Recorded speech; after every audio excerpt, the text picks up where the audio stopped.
One of the things I warn owners of vintage Ferraris that were built in the late 60s is the turn signal stalks. So I had the steering wheel removed on this car, but I just wanted to show you what I mean.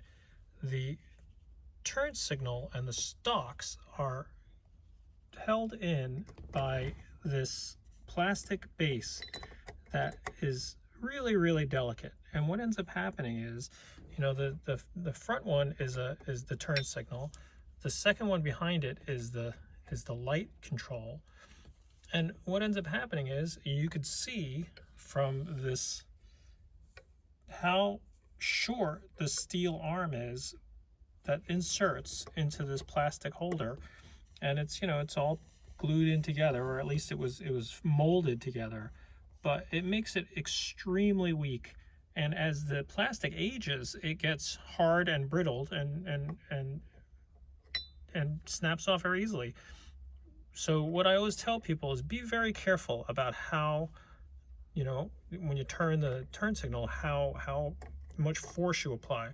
The other problem that you have is the way you sit in a Ferrari, your knee, as you can see, is really close to the turn signal stalk, and depending on, you know, how long your legs are and your seating position, when you get in and out of the car, you know, a knee can hit up against this column or against this lever and snap it off.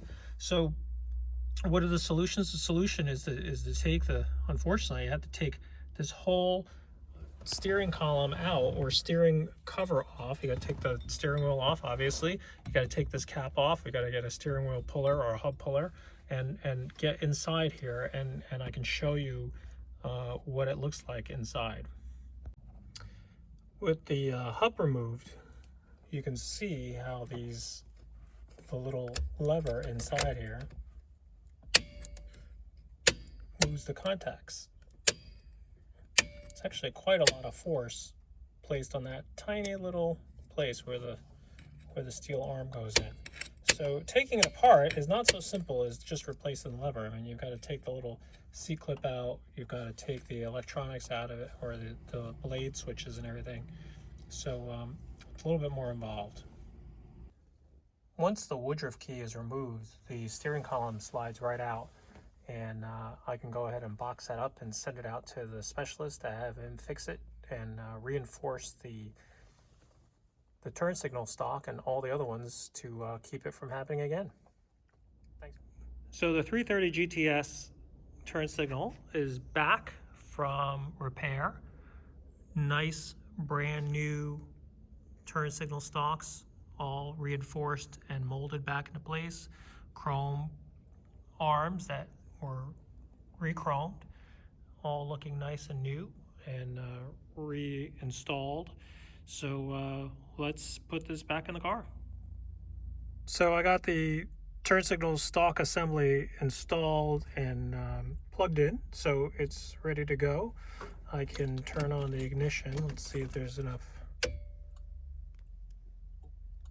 So there's the turn signal. Battery's a little tired. I got to put that battery on charge. Light stalk, you know, the light switch is here. It's a switch that's on, and then you basically turn high beam, off, driving lights, and that all works. Wiper works. I checked that. No sense in running it on the windshield if I don't have to, but it's ready to get. I'm going to bolt the rest of it in. I got to get this is the horn switch, so I got to get that set to the right height. When I had to install, you know, remove it, it changes that button and it changes the way it grounds out. So I just got to check that once I put the steering column or the cap back on and steering wheel on, but getting it all back together. All right, so the steering wheel is back in, steering column's back in, turn signal stalks are working, horns working, made sure all that stuff is working, and we're ready to send the car back. Thanks for watching.